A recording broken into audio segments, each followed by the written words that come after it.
Housewolves. Good morning.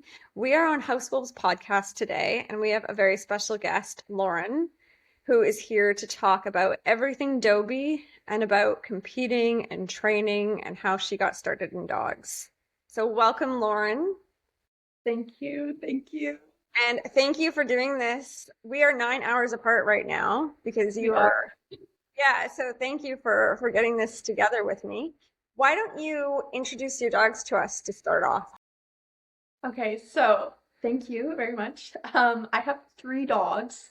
Um, I have two Dobermans and I also have a Whippet. My Whippet was my first dog ever. Her name is Kissy and she is 12 years old. And then my second dog that I got was Kujo, who is my 8-year-old Doberman. And then I also have Killer, who is my 4-year-old Doberman. So it's busy. Yeah, very busy. And you always want more. I keep telling you three is enough. Three is enough. I always talk about like how I'm gonna get a dog and I message breeders and I'm like, oh, like the pairing you have upcoming is amazing. Like tell me more. But realistically, I'm like capped at three. Yeah, definitely. We'll get into multi-dogs later because it's a whole nother conversation. But so what got you started with your Whippet? What did you like? Did you always love dogs or Yes, which is it's funny. I'll get into it maybe a bit later, but I'm a dog person, but I'm not a dog person. But so growing up, we lived in like I'm a semi-only child. I have two half siblings, but we're 20 plus years apart. So I like to say I grew up as an only child. And I always wanted a dog. Like ever since I was younger, all of my neighbors, all of my friends in school, everyone had a dog on the street but me. And I remember I'd go to my friends' houses and I'd be like, "Oh, let's go play with the dog. Let's teach the dog tricks." Or because I was also into horses, it was like, "Oh, let's jump the dog over courses." Like agility, but we were kids, so we didn't know anything. But my parents, we traveled a lot, so dog was a big no, and then we had a cat, and my parents thought it was going to turn into that situation with all the other kids where, the parents get the kid a dog for Christmas, and then 2 months later, it's the parents' responsibility because it's a shiny new toy that loses its shine. yeah. Um, but I don't know, like my parents ended up getting divorced, and they were always competing against each other to like who could buy Lauren's love the most. And Dog? I got a dog out of that. So my mom at the time we were living in an apartment and I always wanted a Doberman. A Doberman was like my dream dog. Um but we lived in an apartment with a 30-pound weight limit and I honestly don't even remember how we came across Whippets and actually thought they were like the ugliest dogs ever. Like when you look up Whippet and you go on Google Images, they're like not flattering. But we messaged this breeder. We saw an ad, and she had puppies, but she also had this 1-year-old male. And I really wanted a male young dog. And we drive 3 hours to go meet this breeder and her puppies and her male. And my mom didn't want this male, but then I didn't want a puppy because I think that's the only good thing I knew as a child was I was not prepared for a puppy. I wanted an older dog. And there she was. She was my breeder's, like one of my breeder's keepers. She wanted to show and breed her. But my mom somehow managed to convince her to give the dog to us on a co-own. And ended up leaving with her. And that's how I got my squirmy 12 years later. Got her. Like 13. Oh, you were really Yeah, young still. I was young. I Okay. was 13. Yeah. And yeah, she was on a co-own. The breeder showed her, and then bred her once. She had a litter of, I think, 11, I think. And they all went on to be show dogs. So that was some kissy lore for you. But yeah. So at what point, like you brought her home, obviously she was your pet to start with. Did you start getting into sports and other things with her, or that wasn't until you got your Dobermans? That wasn't really until I got the Dobermans. So So she was your I pet. she was my pet. Yeah, like we did like little yeah, there wasn't really she's pretty lazy. Like she didn't really have I mean, I didn't know what I was doing. I was a total pet owner. And she didn't really have food drive. We tried doing lure coursing with her. She didn't want to chase anything. Total dud of a whippet.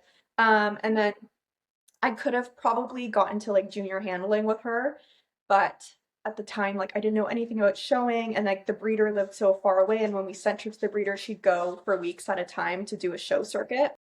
So it Yeah. wasn't really like anything, you know? So, but yeah, she was just a pet, and yeah, so it started with the Dobermans.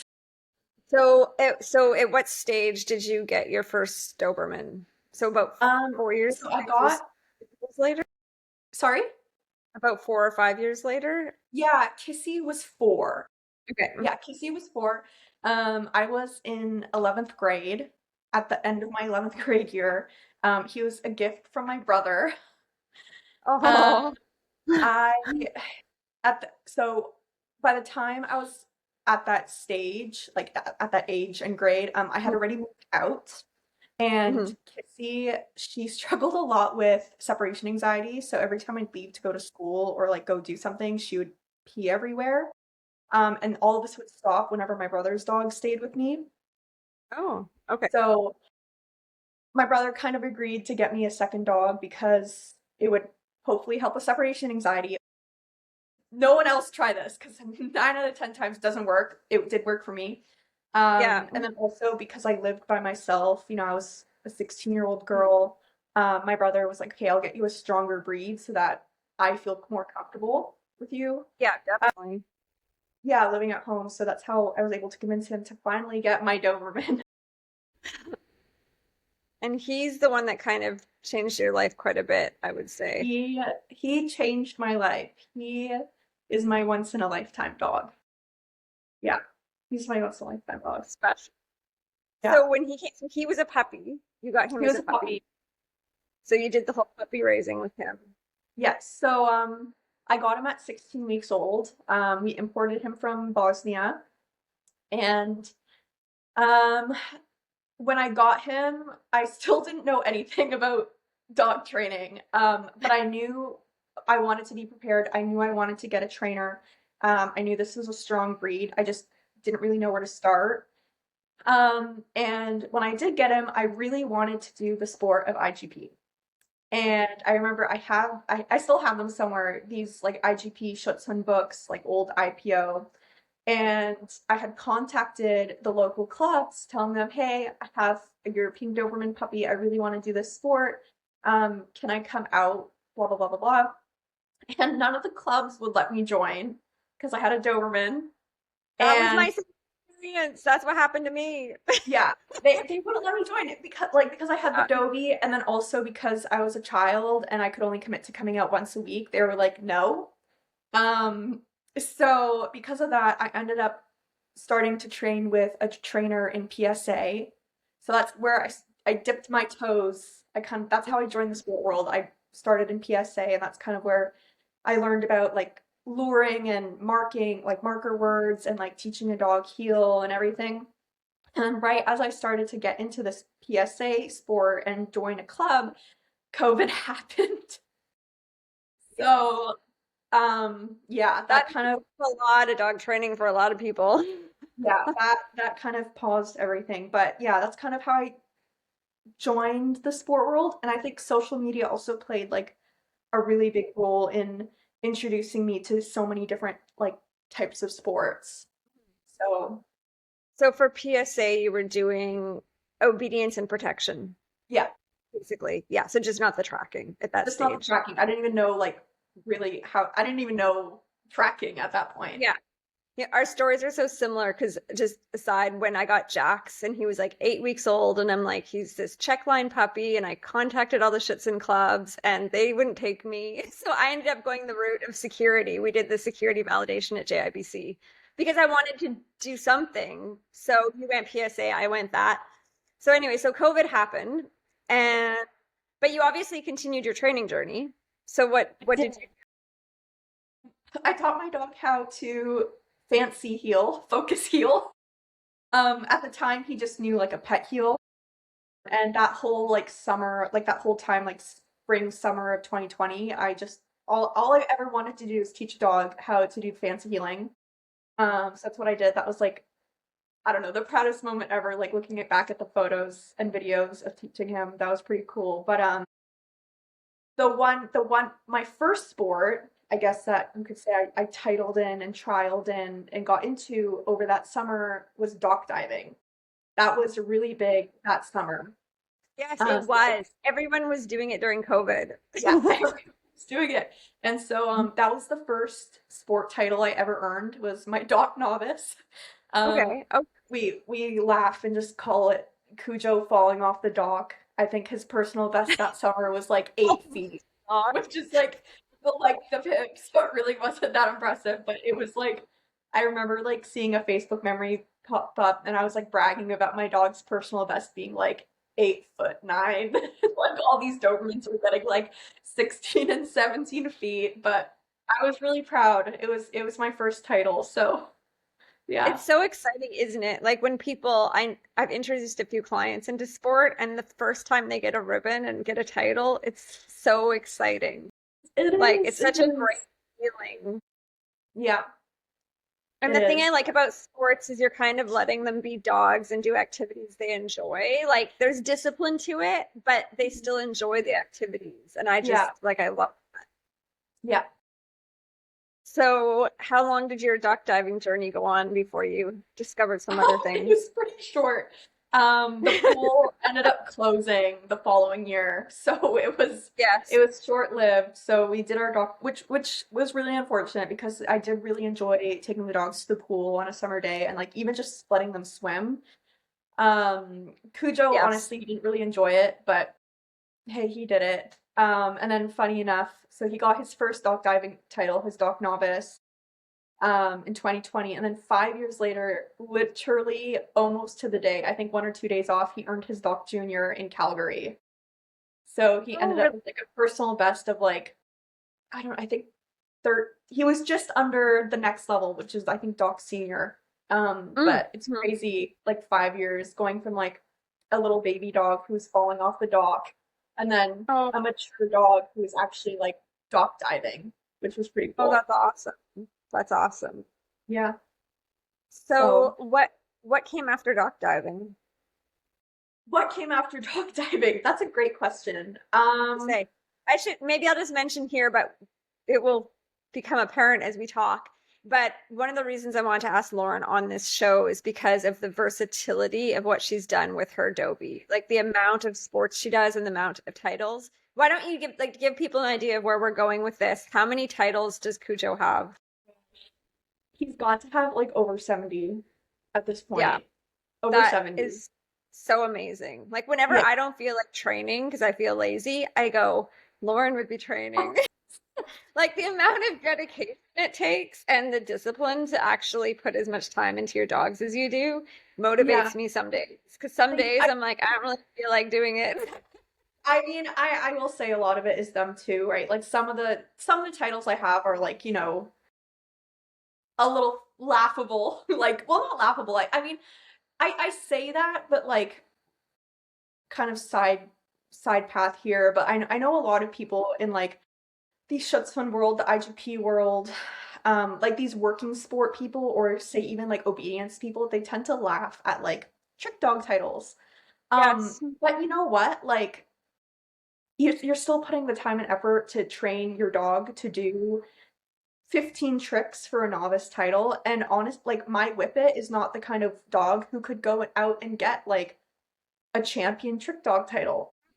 Yeah. And so I don't know. I love teaching my dogs little silly things. It's a way of bonding with them.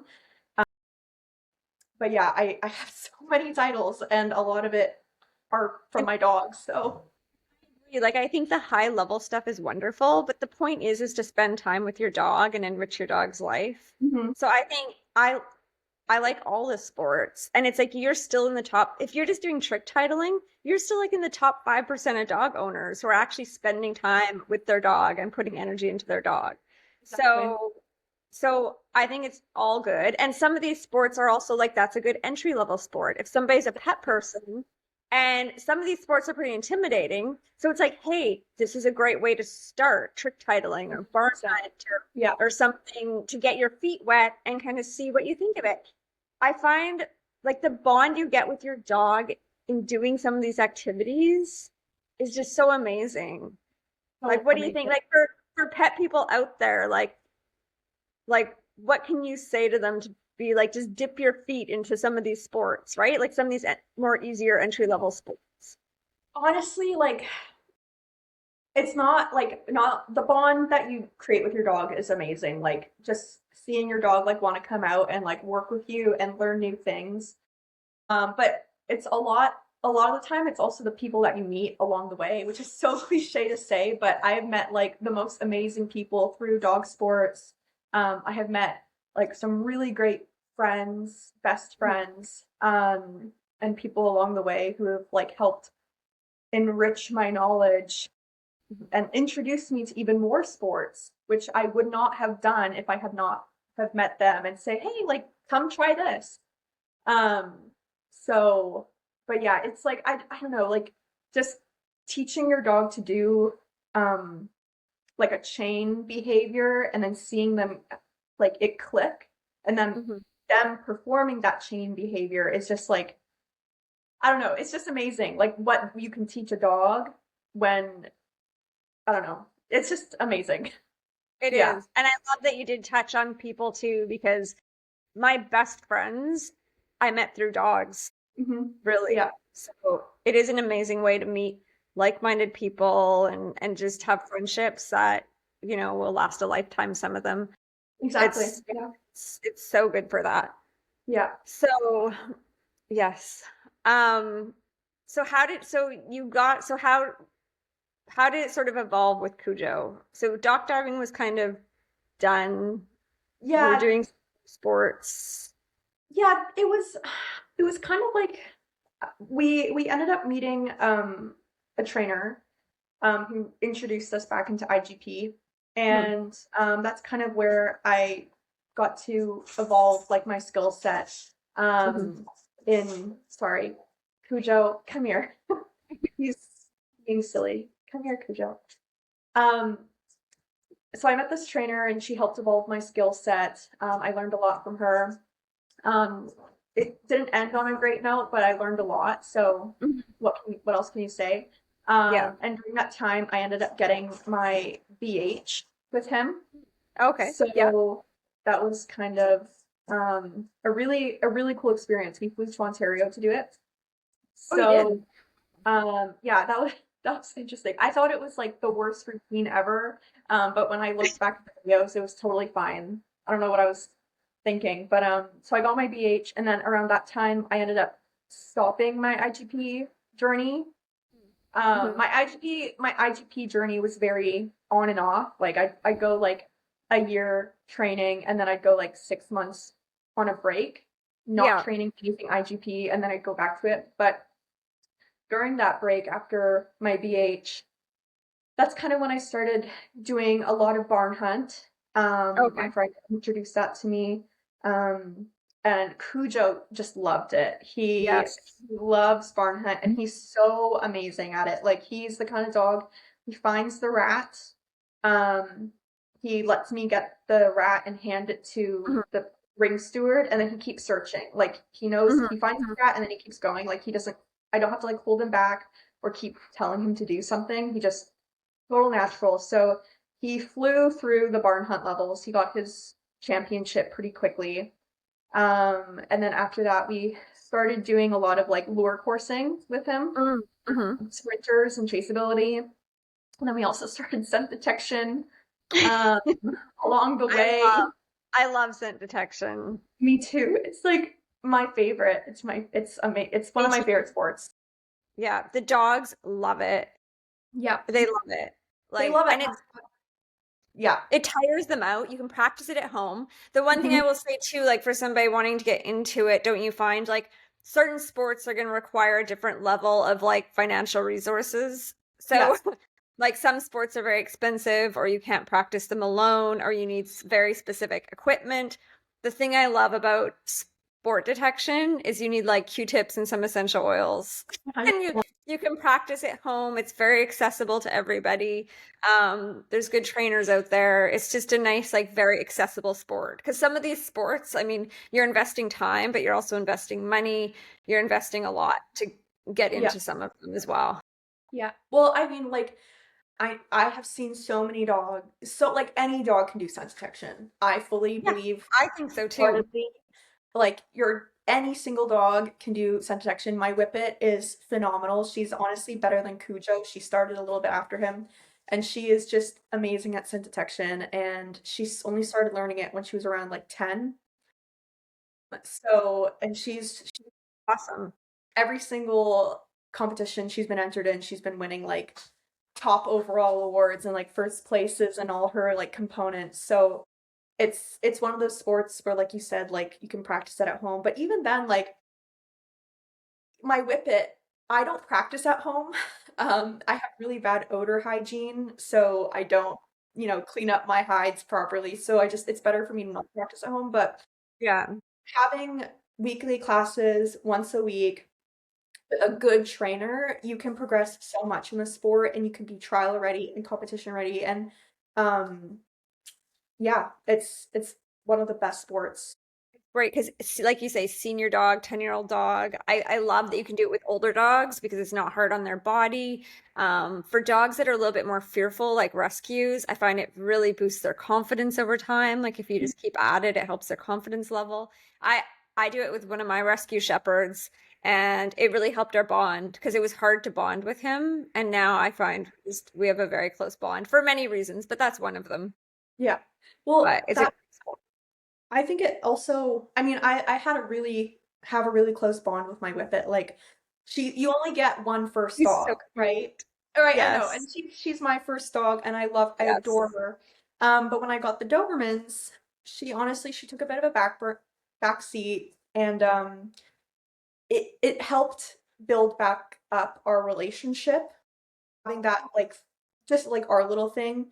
I was Yeah. doing so many things with the Dobermans, but once a week we would go out and do our scent detection class, and it was just our thing. And I find that really helped boost our relationship, even though they're Yeah. really interesting. But you know what I mean?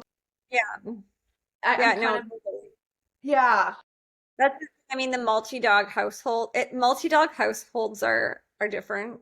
A, they're a lot of work, but then I spend time like you do, like individually with each dog. So a lot of people don't. Like they just like in a pet home, it's just there's dogs and yeah, they just are always together. But I love spending that individual time with each of mhm, them. And I think it's so yeah, important, especially if you want well-trained dogs and you need to exactly. give that like dedicated time. And then once they get better, obviously, it's easier to do stuff all together. Yeah. But yeah, multi-dog homes are difficult. So at what stage did you get your female Dobie? Like, Um, I got her in 2022. okay, So it was still sort of during the COVID, sort of a little yeah, bit. honestly, to be honest, yeah, it was a little bit Yeah. during like the COVID So that must have been thing. hard to find a puppy. Yeah, well, I mean, I bought her from Russia. Okay, okay. My little Russian lady, I call her. Yeah.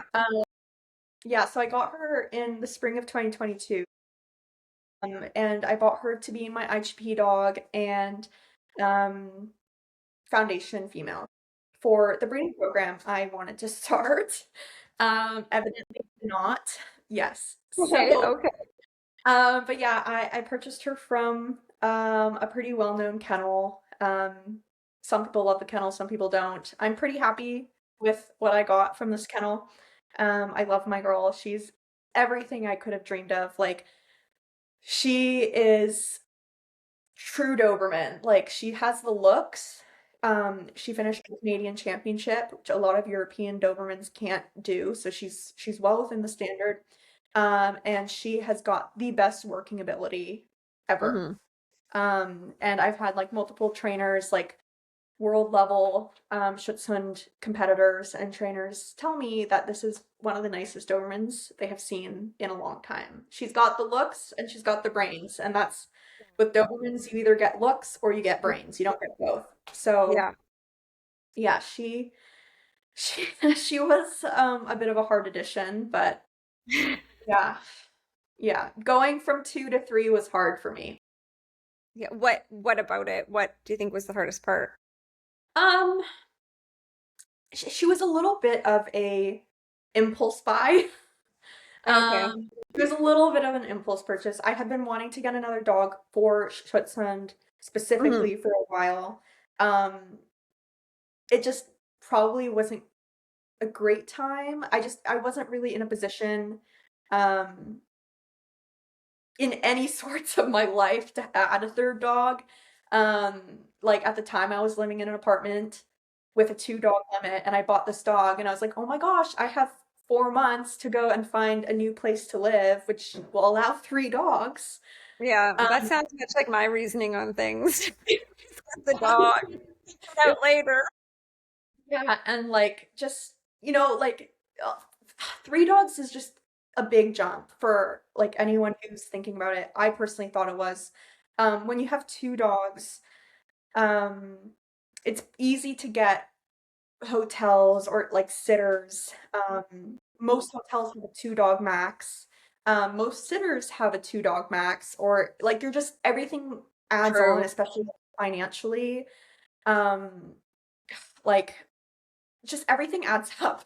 So, which I mean, no kidding, you just added a new animal to your home, but it was a lot of work, and a part of me also thinks, and I don't regret buying her. I love her. If I could go back in time, I would do it again. But a part of me also wishes I hadn't gotten her because I wish all that time I had spent with her training and puppy stuff is time I could have spent with my older two.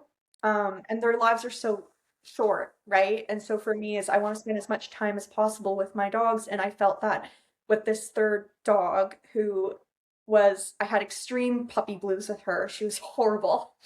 I felt that she was taking away time, precious time that I could be spending with my older dogs.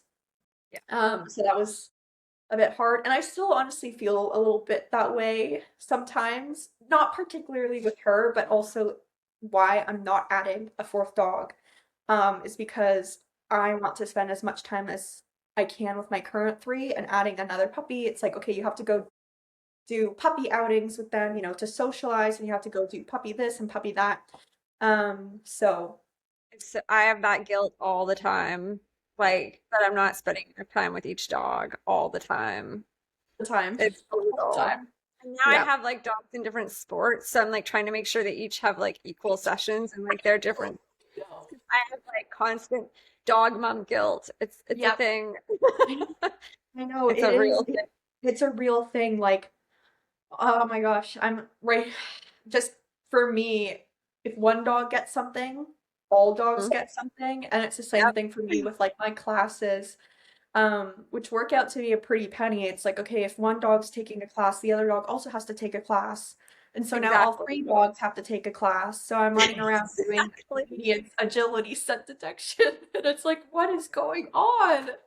So, Life right now. The next 2 weeks, I have like they each have like an equal number of classes, but then it's like there's bills for all these classes, and then there's trial entry fees, and then we yep. were all at the vet yesterday, and then they all eat food. It's like, oh my Oh, goodness. yeah. Well, I will say this year, I have my plan is to cut down a bit on trialing and classes Mhm. just because I went a little crazy last year. And I just I can't do it again. Can you So, disclose like what was your? Because my thing is my vet bills when I had the 6 dogs was insane, especially at the end. mhm, Like, will you give people an idea of what your trial fees were for the year? God, I don't even Like know. ballpark? I like for example, like one two that stick out to me were the I think it was the Dumbbell Obedience Club trial in the spring. And I had both dogs entered in rally, and then I had I think Killer and Obedience, and I think that bill for both dogs for like the 4 days was $800. Yeah. And then I went and did Alberta Kennel Club Summer Classic over the summer. So that was 4 days of agility. I had both dogs entered in agility. I had both dogs entered in doubles and rallies. So they were running, like in total, I paid for 24 rally classes. Um, Wow. both dogs were in obedience. Both dogs were in the Doberman specialty. And then I also ended up doing a dog diving weekend. So the trial fees, the hotel fees, driving, it was like a $4,000 trip. Just Yes. for honestly, I really want to do that trip again this year. Yeah. I I really want to see if I can make it work because the Doberman Nationals Mm, happening the weekend after in mm-hmm. Edmonton. So I kind of want to see if I can make it work just so I can go to the national. But it's a lot to swallow, and it made it worth it last year because I had both dogs entered. So I was doing like everything, but now that Cujo's semi-retired, it's I don't really know if it would be worth going for one dog, if that makes sense. And then also like I had entered because I was trying to rack up points for their rally championships. Mm-hmm. Um, which Kujo ended 2025 like 2 points away from his championship, and so did Killer, so that was really annoying. But Oh, yeah, trial fees I find are very manageable if you have one dog. In definitely. Yeah. but when you start getting multiple, or for example, scent detection, I find really difficult because I have two dogs running at the exact same level, and I have to pick and choose who I want to enter because they won't reset. And that's something that frustrates me a little bit about these trials. I wish they did offer a reset because first you're fighting all these people to enter the trial. Hard to get in. It's so Yeah, hard, and then you have to pick and choose who do you want to trial. So, exactly. Yeah, that yeah. is hard. Mhm. Do you get nervous when you're handling in trials? You- Yes, I get very nervous. Okay. I Me get too. very it depends. Okay, it depends. It really depends. Like I I get really nervous for obedience. I get really nervous. I get nervous for scent detection. Scent detection and obedience, I think, are my two biggest ones because those are kind of the ones where you can't mess up. Hmm.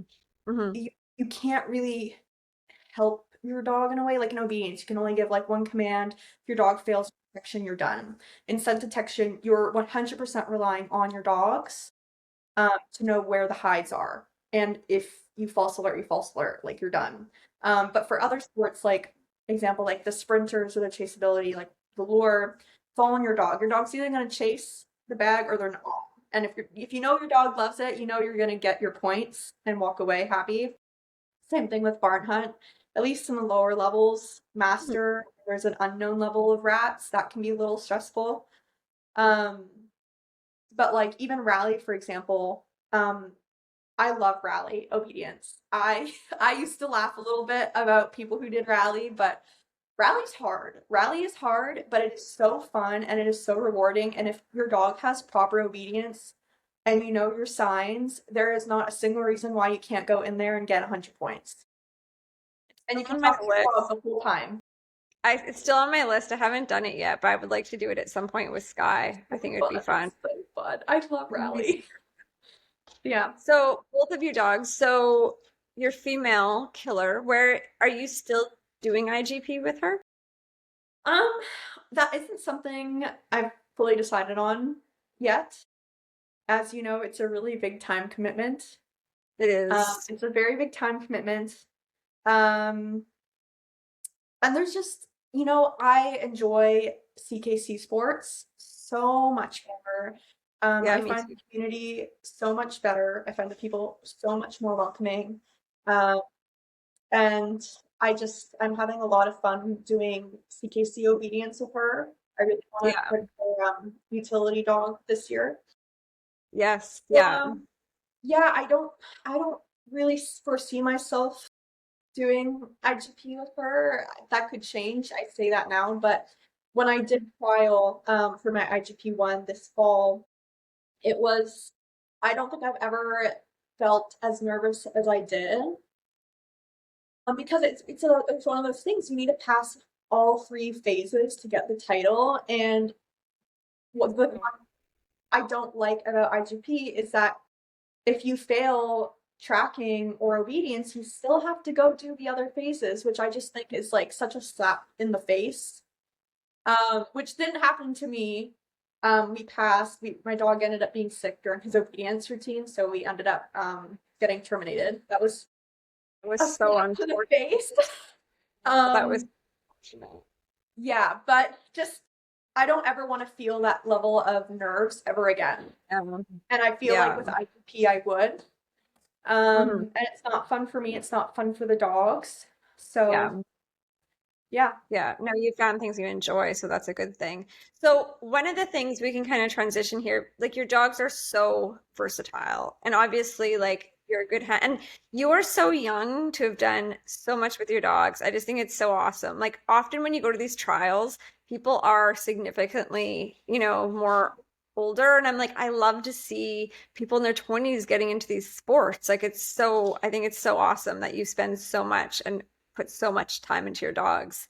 But this versatility of your dogs, like being able to do all these different sports, which people might not realize, but like most dogs can't do all these different things. They can't do sport detection and tracking and protection and obedience. Like it takes a special kind of dog. Yeah. So in addition to your handling and how you raise them, it's also the genetics. So I know you love Dobermans. Yes. So, and for people out there, like people struggle so much. I get, because as a trainer, I see it, like people pick a dog because of the color, or people pick a dog because of the look. And it makes me crazy because they're not looking at like what kind of dog is this? What kind of life does it need? They're not really asking the right questions. And then people have no idea how to select a dog from a breeder or a rescue. Like they just have no idea. Yeah. So for all those people out there that love the Doberman, like why don't you explain a little bit about Dobermans? Because I know you know a lot about health issues and what to look for and how to care for them. Yeah. I mean, I will start off by saying I was one of those people. Um, Well, we I all wouldn't. start We all start somewhere, right? One of the biggest reasons why I wanted a Doberman was because of their looks. that way. Big, sleek black dog, with the pointy ears and just regal, really regal and scary looking. I love having scary privilege, and it also boosts my ego when I'm walking down the street and I have people stopping me, and telling me how gorgeous my dogs are. So I will start by saying that, but honestly, I think Dobermans are the best. There is no other. I mean, I think everyone with their breed will say that, but there's no other like the Doberman, I think. There's a lot of different lines of Dobermans, and I think that's where some people fall short when you talk about a Doberman, because a lot of people will now say that the Doberman is no longer like a true working breed, because they have been so watered down. But it truly just depends on like the genetics, and where they come from, because you can't compare a show line Doberman to a working line Doberman. They're basically two completely different breeds at this point. And like the same thing goes for looks too. There's the breed standard, but then every breeder will interpret the standard as they see it, if that makes sense. Like they'll follow it, but they'll make their little tweaks, right? Like some breeders Mhm. like a bit of a blockier head, or some breeders like deeper rust coloring. And one of the things I see a lot on social media, which really annoys me, is like people asking if their dog is like European or American. And at that point, I'm like, hey, you didn't do enough research to be owning this dog in the first place. If you have to go on social media and ask that, and B, shouldn't really matter. Um, but there's always this like debate slash argument going around, especially with like the North American breeders that European is a backyard bred term, which a lot of the times it does tend to be a backyard bred term, but I think it's kind of wrong to put all of like people who say they have European Dobermans under like the same umbrella, if that makes sense. Like my both my dogs are European. They're from Europe. Yeah. Like Yeah. what like European lines. At the end of the day, they're European. Yeah. Do I think they were backyard bred? No. Like so I don't really know where this like whole thing stems from, but um sorry, I kind of went off topic there, sort of. No, Um that's okay. I think it's like yeah, here sometimes when people breed like the backyard breeders, then they try and put like unique or European to sound fancy, yeah. but that's different than an actual dog from Europe that was bred to work and then is shipped Yeah. over here. Well, and like not only that, like the European dogs, they do have a bit of like yes, the FCI and the North American, like the AKC, CKC standards are basically identical. When I go back to what I said earlier about how the breeder interprets the standard, you're going to see that different style of dogs in Europe than what you see in North America. And the same thing with South American. Like for me, I generally speaking do not like North American Dobermans, but I generally speaking love South American Dobermans. They're basically the same thing as the North American ones. They just have more substance and more bone to them, which is what I like. I don't like a spindly little show Yeah. line with a very narrow head. I like thick heads on my Mm-hmm, dogs. hmm. They're Yeah. not a head breed, but I like if I'm gonna have a dog for 10 years, I want to like the way it looks. Well, yeah, definitely. Yeah. I think so too. Yeah. There's nothing Um, wrong with wanting, like, that's right. Like, to be so specific and know what you want because it's such a long-term commitment, you should get what you want. That's the thing that most people are missing is they're not really getting the right fit. Because if you get the right fit, keeping it for 10 years is too short, or keeping mhm. it for 13 years is too short. Yeah. Like if you get the right dog. Mhm. So liking the look, liking the temperament, liking the personality, like you need to like all those things Well, for yeah, sure. and that kind of also goes back to like the Doberman community. I feel like the Doberman community can be pretty harsh and nasty when you compare them to other breed communities. And a lot of Doberman people are kind of gatekeepy, and a lot of Doberman people are like, they're a working active breed. They need to be doing something 24/7. Wah, wah, wah, wah, wah. Like very like that, especially a lot of these big Doberman creators on social media. They're like, talking up their Dobermans a lot. And I'm like, okay, I have two Dobermans. I've only had two Dobermans, so I'm only speaking from limited experience, but also what I've Yeah. experienced with other Dobermans that I've interacted with. My male Dobie is a show line. My female is like a show working line cross, and their temperament differences are very different. My male is very mellow, my female is very high strung and active. Both dogs Yeah. can go weeks with doing absolutely nothing in the house and they're fine. Yeah. They are not That's this like my like shepherds. conked out breed that people make them out to be. Is my female a little easier to work with when she does get enriched and bike rides and training? Yes, she's a little bit like level-headed in the house.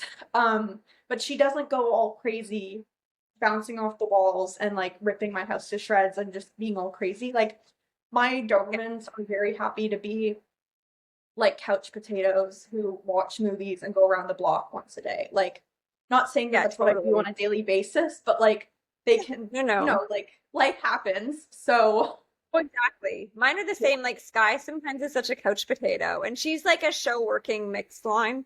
And she's such a couch potato sometimes. But she's also happy if we're going out and doing stuff. But if we're not, it's like she's super happy on the couch sleeping. Yeah. Yeah. I mean, and I think that's like what they should be. I think like I don't know, everyone talks about like this magical off switch. I don't know how to teach one, so I don't know. I've never taught a dog to settle slash off switch, or maybe I have. I just don't know. I think you have, just don't know. I just don't know. kind of something I expect like my dogs to be able to do. Like it's quiet time now. Shut up and lay with me or go to your bed. Like Yeah. leave me alone. I think you So have taught it without knowing it because you're just not putting up with craziness and then they yeah, learn to settle. that's probably And you're not trying to entertain them every second and put out Mhm. something for them every 2 seconds. So they've Yeah. learned to just, well, okay, we'll chill. Yeah, exactly. So what about for health testing? Because you also are very conscious of like your Yes. Doberman's health. That is like a double-edged sword almost. I sometimes kind of wish I was still like a pet owner who didn't know anything because life was just so much simpler back then. But Hmm. Dobermans are one of those breeds that do have a lot of health issues. One of the biggest killers of Dobermans is heart disease, mainly dilated cardiomyopathy, also known as DCM. Um, and yeah, it's one of those things where you can test for it in terms of 24-hour Holter monitoring and echocardiograms that should be done yearly, both of them. But even if you have a sire and a dam who have been normal, they can still produce it and you wouldn't know. So, um, one of the biggest red flags to anyone looking for a Doberman is DCM free lines. That doesn't exist. Like you could have a breeder who is the best breeder on earth and they could do all the health testing, they could show their dogs, they could work their dogs, they could be the best person ever and they could still produce a litter of DCM because it's one of those things that there's not enough science behind the genes that produce it. And a lot of the time, you see people posting health testing and advertising saying that the puppies are DCM negative. So there's currently 4 DCM markers, one, two, three, and four.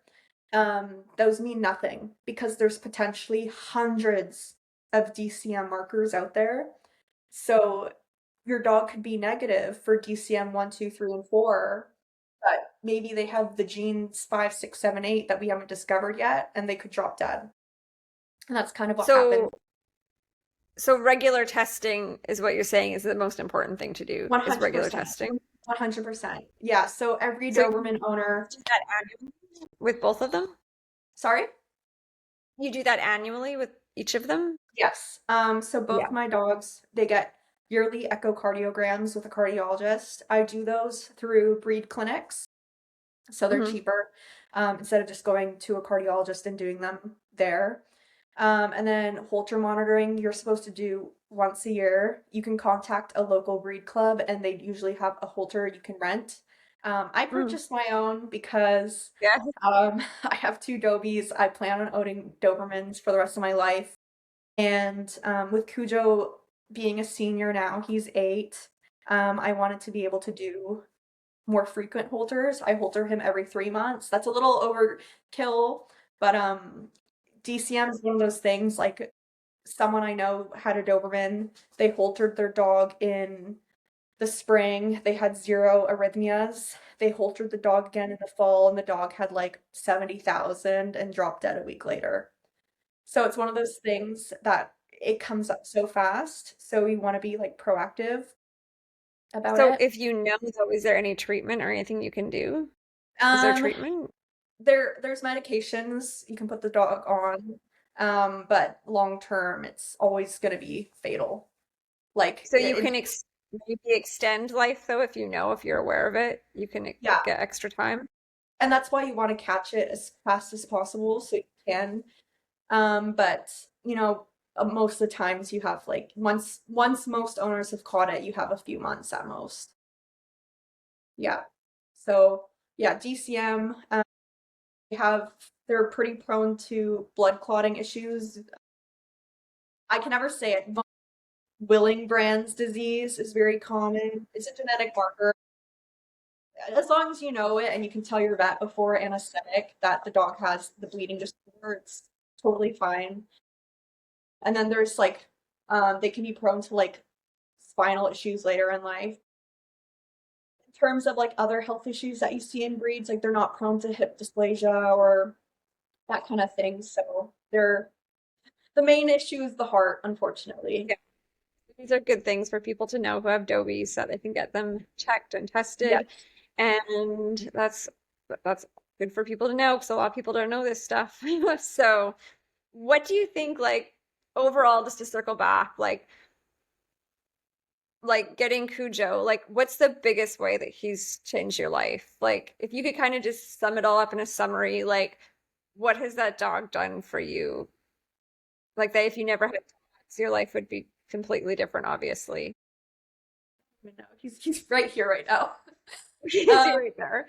He goes one of everywhere with he goes, oh my God, this dog has saved my life. One of like the things I've been saying a lot recently, like when things just haven't been going, it's like, okay, well, life's really hard right now and like life sucks, but at least I have Cujo. Like that's kind of like what he means to me. But yeah, I don't know. I've met so many people because of this dog, and I have learned so many things and skills because of this dog that I will apply to my future dogs. And like, I don't know, the one thing I will say, like, has been the best thing about this dog is how forgiving he's been to me as like a first handler, because that's what I was. Like, I've never handled a dog, and there were times where I was extremely unfair to him, like when training or like when trialing. And he has always, always, always been the kind of dog to just always forgive me, and he never held a grudge. And he's just taught me so much about being a handler, being a better handler, and just, I don't know, living life in the moment. Like, he is the goofiest guy. Like, he is the best. So, yeah. Yeah. dogs. He's To get up every day and keep going at it. Yeah, there's definitely things I wish I did differently with him, but what can you do? And he still turned out Oh, fine. So exactly. Oh, yeah, he's lovely. All your dogs are lovely. I love all three of your dogs together. I think it's the thank greatest you. pack. It's a pretty fun pack. Yeah, It is. They're so cute together. yeah. And I mean, you take them a lot of places all together as well. Like you Oh yeah. travel with them all together. You don't Well, usually leave them that's like home. I can't just leave them at home. I just can't. And It's like I know, right? all three come, or like or they don't. Like I know in the fall I've been wanting to go take them to a pumpkin patch for years. And it's always, "Oh, I'll do it next year. Oh, I'll do it next year." But it's like, "Okay, I don't know if I'm gonna have it next year, right?" My dogs are getting older and like you never know. Um Yeah. and like finally I wanted to go and I was like, "Oh well, I'll probably just bring like Cujo because he's the easiest to take photos of." He just Yeah. sits there and looks at the camera, or I'll bring Kissy. I haven't taken a lot of pictures of her recently. I should bring her, but she's so miserable in front of the camera. It's like, oh, well, I'll bring Killer because she's like my nicest looking dog. But then it's like, Yeah. okay, no, I have to get all three of them together because they're my three. Like they're my three. And I will say though, like trying to walk all three of them is like horrible. Um, but I'm so glad. I just try to take them everywhere with me if I can. You take beautiful photos too. And I did a professional shoot once when I had the five dogs and I took the five out to the Yep. wilderness. It was hilarious. Like it was total chaos. We Yep. got some great shots though, but it was like chaos. And I did walk the five of them together, but I had to really pick my locations because when you run Yep. into another untrained dog or off-leash dog that people Mhm. can't call back, it's a big problem. But Yeah. yeah, Yeah. it's wild. It's a lot of Yeah, work to it get them is. all out Yeah. together. Yeah. Yeah. And you exercise your dogs. I mean, there's so many great things you do with your dogs. Like, Yeah. but we Yeah. totally passed over this, but the bicycle scajoring thing, like, Yes. if you didn't do that, I would die. Like, Okay, so no. let's just explain quick to people before we go because they have to know this. Like, you basically tie your dog to the bike in front, and it's a special harness, and then Yes. you go like a million kilometers an hour down the road with your Yes. dog pulling you. Pretty much. Yeah, pretty Like, much. It's no, sorry. how did you decide this was going to be a good idea? And you must really feel confident on the bike. I started doing it on my skateboard, which is a thousand Okay. times Okay. worse than on a bike because you don't have brake. I started doing it with Cujo actually when he was a puppy. Oh, Horrible, don't do this with your puppies, guys, especially on pavement. I don't know how my dog is not just plastic. But Yeah, I don't know. Cujo just naturally pulled me on my skateboard, and eventually, like, I got a bike and I got a proper harness and I got a proper setup. And it's just so much fun. And the dogs, some of the dogs, Cujo does not love it. He does it, but I don't think he loves it. Killer though, oh my gosh. When she sees me get out her joring harness, she is like screaming and squealing and turning, and oh my gosh, it's like her favorite thing ever. And I don't, people ask me, how do you teach your dogs to pull? It's like, I don't know. They just do it. Yeah, they just do it. Yeah. And And like you've along the taken way, them like, both. sorry? You've taken them both, right? Like you've had them Yeah. both out there, have Well, you? Yeah. it's funny because I take them both, so I harness them up, and so they both have like their own slack line almost that attaches to the main Mhm. line. Mhm. And Cujo is my lazy little boy, and he has learned that if he runs at a specific distance, Killer has to do all the pulling, and he just jogs along. So So, funny. but she loves it. Like she will put full gas on, like going up the hill, and like I don't pedal at all. Like she just does all of it, and she Oh, loves it. She's like barking that's the entire crazy. time. So yeah, it's really fun, and it's a good workout for them. But if you taught them like a stop or right or left, like how do you not run into trees and things? Well, they're pretty good. They stay on paths. Like I've taken them I take them usually like on the roads in my neighborhood. Mhm. And paths around, like I have a trail behind my house, and then I've also taken them to like Camel Valley. They naturally tend to stay on trails. And then they've just naturally learned left and right. Like I've helped them guide them with the bike. Like Killer is easy because yes, she can pull me, but like at the end of the day, like she's on the smaller side, and like if I lean hard enough with my bike, it will pull her over. Yeah. So she's naturally learned left, right, and then the dogs just know like move over. Um, and so like I don't know, and then to stopping can be pretty hard. Um, but I just use my brakes on the bike. If you brake hard enough, your bike will stop and the dogs will stop. Well, Yeah, it's a great way to exercise them. It's a I fantastic normally have a way. big collar on them just for backup purposes. Just in case. Yeah, I know that's a good idea because Yeah, like, I they're love the watching people's videos, but it looks scary. it's honestly it's a lot of fun. I mean, yeah, I haven't actually had any issues. Like there was one That's good. time like a cat ran by like in front of the dogs on the trail, and they did go try to go after it, but it went into the bushes, so like where the dog's gonna go. Um, but like yeah, they get into a pretty like strict mindset when they're doing it. Like all they want to do is run and pull. So like Killer is normally the kind of dog that like if she sees a dog on a trail, she hyper fixates and she wants to go say hi, or she starts barking like but when she's joring, she has tunnel vision. She ignores everything around her. She just wants to go as fast as she can pulling the bike. So, Hmm. yeah, That's awesome. it's a great I outlet love that. for dogs. Yeah. Yes, definitely. It's great Mhm. physical exercise. Yeah. Well, I think that's where we're going to leave it today, unless there's any little bit that you want to add for our listeners. But I I think we've don't covered a lot. Yeah, we did. Thank you so much for taking the time to talk to us. It was so great, and I hope we've transitioned some pet owners out there to sport handlers one day. Yes. That'd be Hopefully, awesome. it's so much fun. It's so much fun. Thank you So for much having fun. me. Yeah, thank you.